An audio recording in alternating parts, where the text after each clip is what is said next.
We are going to learn a group of very simple verbs today. Okay. ഇതിന്റെ pronunciation എന്താണ്?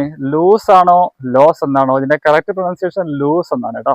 കളയുക, നഷ്ടപ്പെടുക, കൈവടിയുക എന്നുള്ളതൊക്കെയാണ് ഇതിന്റെ മീനിങ് വരുന്നത്. ഓക്കെ. നിന്നിന്റെ ആത്മവിശ്വാസം നഷ്ടപ്പെടുത്തരുത്, കളയരുത്. എങ്ങനെ പറയും?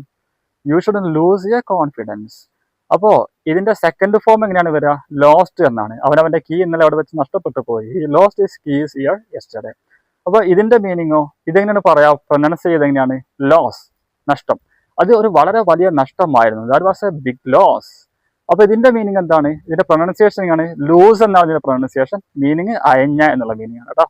ഇതിന്റെ ഷർട്ട് അയഞ്ഞതാണ്. Your shirt is too loose. ഇനി അയച്ചിടുക എന്ന് പറയാൻ ലൂസൺ എന്ന് പറയുന്ന വേർബ് നമുക്ക് ഉപയോഗിക്കാൻ പറ്റും. Please loosen this tie. ഈ ടൈ ഒന്ന് അയച്ചിടുക എന്നാണ് അതിന്റെ മീനിങ്. അപ്പൊ കെട്ടുക എന്നുള്ളതിനാണോ? ഇത് ഫാസൺ എന്നാണ് പറയുക. ഫാസ്റ്റൺ എന്ന് പറയുന്നത് ടി സൈലന്റ് ആണ്. Please fasten your seat belt. നിന്റെ സീറ്റ് ബെൽറ്റ് കെട്ടു, ടൈറ്റാക്കൂ, മുറുക്കൂ എന്നൊക്കെയാണ് ഇതിന്റെ മീനിങ്. നിങ്ങൾക്കുള്ളൊരു ക്വസ്റ്റ്യൻ എന്താണ്? ഞാനൊരു സെന്റൻസ് പറയുന്നുണ്ട്, അതിന്റെ മീനിങ്ങും പറയാം. ഇതിന് പറ്റുന്ന കറക്റ്റ് വേർബ് ഏതാണെന്ന് കണ്ടെത്തുക കമന്റ് ബോക്സിൽ കേട്ടോ. നിങ്ങൾ മനുഷ്യത്വത്തിലുള്ള നിങ്ങളുടെ വിശ്വാസം നിങ്ങൾ ഒരിക്കലും കളയരുത്. ഇത് പറയുന്നത് എങ്ങനെയാണ്? Don't ever loose your faith in humanity. ഇതിലെ കറക്റ്റ് വേർബ് ഏതാണെന്ന് കണ്ടെത്തുക കമന്റ് ബോക്സിൽ.